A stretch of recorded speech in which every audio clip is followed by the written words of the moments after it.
चलिए आज हम भारत के भौतिक स्वरूप को देखते हैं। भारत का भौतिक स्वरूप होता है क्या है, यानी फिजिकल फीचर्स ऑफ इंडिया।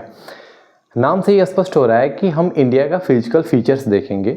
यानी कि आप देखे होंगे कि भारत पे कई जगह पे पर्वत हैं, कई जगह पे पठार हैं, कई जगह पे नदियाँ बह रही हैं, तो कई जगह पे कोस्टल एरिया तटीय इलाका है, कई जगह पे द्वीप हैं, तो कई जगह पे हमारा प्लेन एरिया है, यानी कि जहाँ पे उत्तर प्रदेश और बिहार बसता है, यानी कि मैदानी एरिया। कहीं देखेंगे कि कहीं पे मरुस्थल है। तो इन सब का कारण जानेंगे, इन सब का विस्तार जानेंगे और अच्छे तरीके से जानेंगे। इसका जो सोर्स होगा हमारा वो NCERT की कक्षा 9 की जो ज्योग्राफी की बुक आती है उसका चैप्टर नंबर 2 है। ठीक है, उस बुक के बारे में तो हम सारा डिटेल्स जानेंगे ही जानेंगे। दूसरा, हम इस चीज़ को ध्यान में लेकर पढ़ेंगे कि हमें किसी भी कंपटीशन में अगर एग्ज़ाम देना हो या चाहे कुछ भी करना हो, चाहे बोर्ड का ही एग्ज़ाम देना हो, चाहे 9th का ही एग्ज़ाम देना हो, कुछ भी, उसमें ये चीज़ प्रॉपर तरीके से हम उसको अप्लाई कर पाए। तो NCERT के अलावा हम लोग और भी वास्ट तरीके से थोड़ा सा देखेंगे और यह वीडियो 2, 3, 4 पार्ट में आएगा, क्योंकि एक वीडियो में पूरा संभव है नहीं। ठीक है, तो चलिए स्टार्ट करते हैं।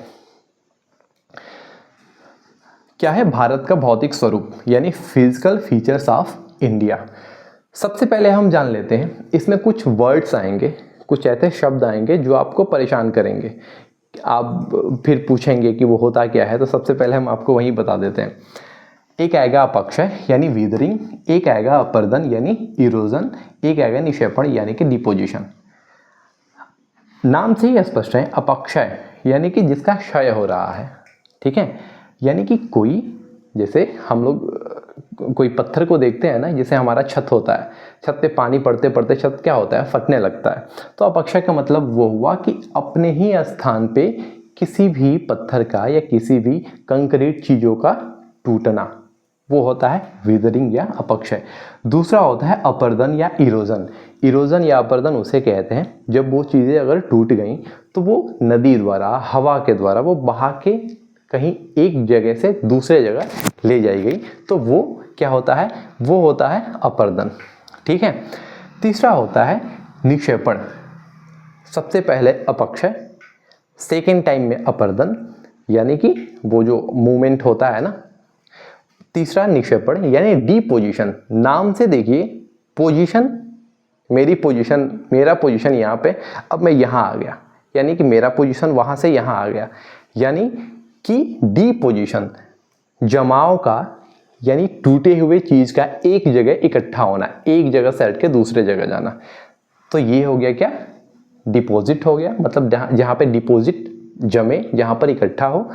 अपक्षय हो गया अपने स्थान पे टूटना, अपर्दन हो गया अपने स्थान से बह के दूसरे जगह जाना। ठीक है, चलिए और देखते हैं। आप इस चैप्टर में पढ़ेंगे तो आपको बार बार 1-2 शब्द पढ़ने को आएगा। एक आएगा प्लेट टेक्टोनिक थ्योरी, उसको हिंदी में कहते हैं प्लेट विवर्तनिक सिद्धांत। ये क्या होता है हम जानेंगे। उसके पहले हम ये जान लें कि ये प्लेट होते क्या हैं। ठीक है, प्लेट मतलब जैसे हमारी पृथ्वी है। सबसे पहले जब पृथ्वी का जन्म हुआ तो पृथ्वी एक ठोस गोले के रूप में थी। ठीक है, जिसे पैंजिया कहा गया। ठीक है, जिसे पैंजिया कहा गया। कुछ समय के बाद इसमें क्या हुआ, यही हुआ, अपक्षय हुआ होगा, इसका स्थान पे टूटा होगा, तो यह 2 टुकड़ों में बट गया। तो ऊपर वाला टुकड़ा अंगारा लैंड कहा गया, नीचे वाला टुकड़ा गोंडवाना लैंड कहा गया। आप समझे। सबसे पहले एक हमारी पृथ्वी के चारों ओर महासागर, उसे पैंथालासा कहा गया। पैंथालासा महासागर को, जो एक ही था। दूसरा पैंजिया, जो एक ही कॉन्टिनेंट था, सुपर कॉन्टिनेंट जिसे कहते हैं हम, उसे ही पैंजिया कहा गया, यानी एक कॉन्टिनेंट और एक ही महासागर। कुछ समय के बाद इसमें क्या हुआ, बहुत सारी प्रक्रियाएं हुई होंगी इन्वायरमेंट में, तो उससे इसके 2 टुकड़े हुए। ऊपर का टुकड़ा अंगारा लैंड कहलाया, नीचे का टुकड़ा गोंडवाना लैंड कहलाया। ठीक है, ये फिर बाद में कई टुकड़ों में विभाजित हुए। ठीक, ये जो प्लेट विवर्तनिक सिद्धांत है, प्लेट टेक्टोनिक सिद्धांत है, यह पृथ्वी के नीचे, आप लोगों ने पढ़ा होगा क्रस्ट, मेंटल एंड कोर के ऊपर ये जो ठोस चट्टाने हैं बड़े बड़े प्लेटों के रूप में, बड़े बड़े चट्टानों के रूप में वह तैरते हुए नजर आते हैं। वो पहले एक ही थे, पैंजिया, फिर अंगारा लैंड हुए, फिर गोंडवाना लैंड हुआ। यही अब 7 भागों में विभाजित है जिसे प्लेट कहा गया। ठीक, और प्लेट टेक्टोनिक सिद्धांत यही है, उन प्लेटों का टूटना। इसको विस्तार से कभी हम अच्छे से पढ़ेंगे दूसरे वीडियो में, आपको इतना ही समझना था अभी। ये 7 बड़ी प्लेटें कौन कौन सी हैं, आप मैप निकालिए और उसमें देखिए। मैं आपसे बार बार कहता हूं कि आप जो भी चीजें पढ़ें जो मैप से संबंधित हो, आप जरूर मैप निकालें। मैं बार बार कहता हूं कि उससे आप क्रिएटिव होंगे। ठीक है, आपके परीक्षा में प्रश्न बनेंगे और आपके पास ऑटोमेटिक वो आंसर आएगा, वो मैपिंग के थ्रू आएगा। ये आपको पता भी नहीं चलेगा, जब करेंगे तब पता चलेगा। तो जब आप मैप में देखेंगे तो आपको महाद्वीप नजर आएंगे। ठीक है, पहले देखते हैं। साइड में होगा साउथ अमेरिका, ऊपर नॉर्थ अमेरिका। यह प्लेट है, नॉर्थ अमेरिकन प्लेट यानी कि उत्तरी अमेरिका प्लेट। नीचे दक्षिणी अमेरिका प्लेट, अफ्रीकन प्लेट यहाँ पर होगा। मैं मैप के हिसाब से पढ़ा रहा हूँ, वर्ल्ड मैप के हिसाब से आप देखेंगे यहीं पे होगा।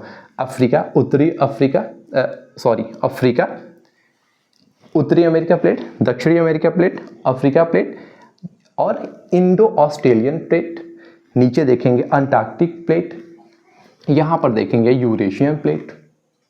ठीक है, और एक देखेंगे साइड में, और यहाँ पे चूंकि पृथ्वी गोल है, जब इसको ऐसे सटाएंगे तो वो उधर का भाग और इधर का भाग दोनों सट जाएगा, तो वो एक ही हो जाएगा। तो यहाँ पर है प्रशांत महासागरीय प्लेट या पैसिफिक ओशियन प्लेट। इस तरीके से हम 7 प्लेट देखें। ठीक है, इसमें से 5 महाद्वीपीय प्लेट हैं और 2 महासागरीय प्लेट है। महासागरीय प्लेट कौन सा है, एक तो प्रशांत महासागर वाला प्लेट, वो महासागरीय प्लेट है। महासागरीय प्लेट कहने का मतलब कि वो महासागर में अधिकांश भाग उसका स्थित है। और एक है इंडो ऑस्ट्रेलियन प्लेट, वो तो है, महाद्वीप भी है और महासागर भी है, लेकिन उसका मैक्सिमम जो भाग है ना वो महासागर में स्थित है, इसलिए उसे महासागरीय प्लेट के रूप में जानते हैं। तो हमने जाना 7 बड़ी प्लेट। आपने उसके बाद ये जो हमारी पृथ्वी है और कई छोटे छोटे टुकड़ों में भी टूटी। 7 तो बड़े बड़े टुकड़ों में टूटी ही, और छोटे छोटे टुकड़ों में टूटी, उसे छोटी प्लेट कहते हैं। जैसे कुछ प्लेटों के नाम मैंने यहाँ पे लिखे, नाजका प्लेट, कोकोस प्लेट और Juan de Fuca plate, Philippines plate. Philippines plate नाम से ये स्पष्ट है कि ये जो फिलीपींस प्लेट है ये फिलीपींस देश के पास है। ठीक है, दूसरा जॉन डी फ्यूगा जो है प्लेट, ये प्लेट आप जब देखेंगे यहाँ पर नॉर्थ अमेरिका और है ना, नॉर्थ अमेरिका में यूएसए और कनाडा और यूएसए के साइड में, उसके वेस्टर्न पार्ट में यानी कि पश्चिम में, ये क्या है, जॉन डी फ्यूगा प्लेट। फिर कोकोस प्लेट आप जब देखेंगे ग्वाटेमाला, मैक्सिको, नीचे मध्य अमेरिका के, जो नॉर्थ अमेरिका और साउथ अमेरिका के मध्य में है, उसे मध्य अमेरिका कहते हैं। उसके वेस्ट पार्ट में आप देखेंगे तो कौन सा प्लेट है, यह है कोकोस प्लेट। फिर नाजका प्लेट या नज़का प्लेट भी आप कई बार सुने होंगे। ठीक है, ये कहाँ पे है, ये दक्षिणी अमेरिका के वेस्ट पार्ट में है। तो आपने समझा 7 बड़ी प्लेटें और कुछ छोटी प्लेटें। वो कैसे बनी, पहले पेंजिया था, उसके चारों ओर पैंथालासा था, पेंजिया टूटा अंगारा लैंड में, फिर नीचे वाला हिस्सा, ऊपर वाला हिस्सा अंगारा लैंड, नीचे वाला हिस्सा गोंडवाना लैंड। हमारा जो भारत है ना वो यही गोंडवाना लैंड का भाग है। ठीक है, इतना समझे हम। अब देखते हैं कि हमारा ये जो प्लेट है, महासागरीय प्लेट या महाद्वीपीय प्लेट, ये 3 टाइप से गतियां इसकी होती है। वो कौन कौन से गति है इसका, एक है अभिसारी परिसीमा। ठीक है, एक है अभिसारी परिसीमा जिसे कहते हैं कन्वर्जेंट बाउंड्री, इसको ही डिस्ट्रक्टिव प्लेट भी कहते हैं, डिस्ट्रक्टिव प्लेट कहते हैं या कन्वर्जेंट प्लेट बाउंड्री कहते हैं या अभिसारी परिसीमा कहते हैं। ठीक है, ये क्या होता है, नाम आप देख रहे हैं, नाम से थोड़ा सा मैच कीजिएगा। अभिसारी, जैसे कि अभी सारी चीजें आ रही हैं। ठीक है, आएंगी तो पास में आएंगी ना। जब 2 प्लेटें आपस में लड़ती हैं तो उसमें क्या होता है, वलन होगा, टूटेगा, होगा ना। डिस्ट्रक्ट नाम से ही है ना, डिस्ट्रक्टिव, हाँ डिस्ट्रक्शन याद आ रहा था मुझे, डिस्ट्रक्टिव प्लेट, ठीक है। वो दोनों प्लेटों का जो आपस में जो होगा वो होगा डिस्ट्रक्टिव प्लेट। दूसरे नंबर पे आएंगे हम अपसारी परिसीमा या अपसारी प्लेटों का वो जो गति होता है उसे कहते हैं डाइवर्जेंट बाउंड्री या कंस्ट्रक्टिव या रचनात्मक भी इसे कहते हैं। रचनात्मक मतलब ये दोनों क्या होती हैं कि अपसारी परिसीमा, अपसारी पसारना, किसी चीज का प्रसार होना ही कहलाता है पसारना।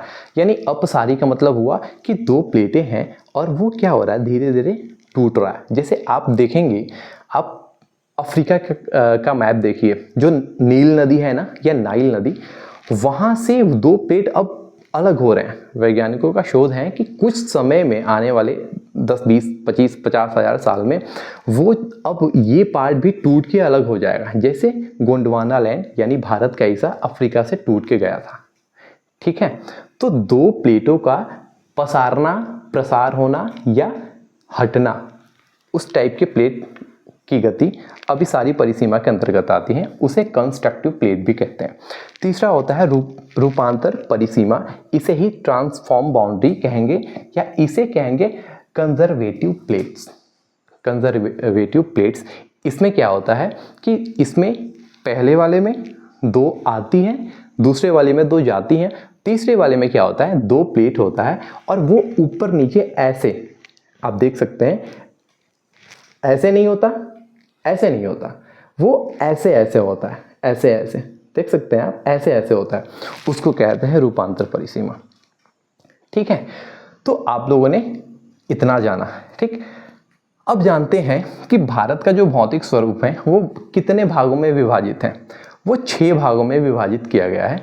जैसे हिमालय पर्वत श्रृंखला, द हिमालयन माउंटेन्स, उत्तरी मैदान, नॉर्दर्न प्लेन्स, प्रायद्वीपीय पठार, द पेनिनसुलर प्लेटू, भारतीय मरुस्थल, द इंडियन डेजर्ट, तटीय मैदान, द कोस्टल प्लेन्स एंड द्वीप समूह, द आइसलैंड्स, ठीक है।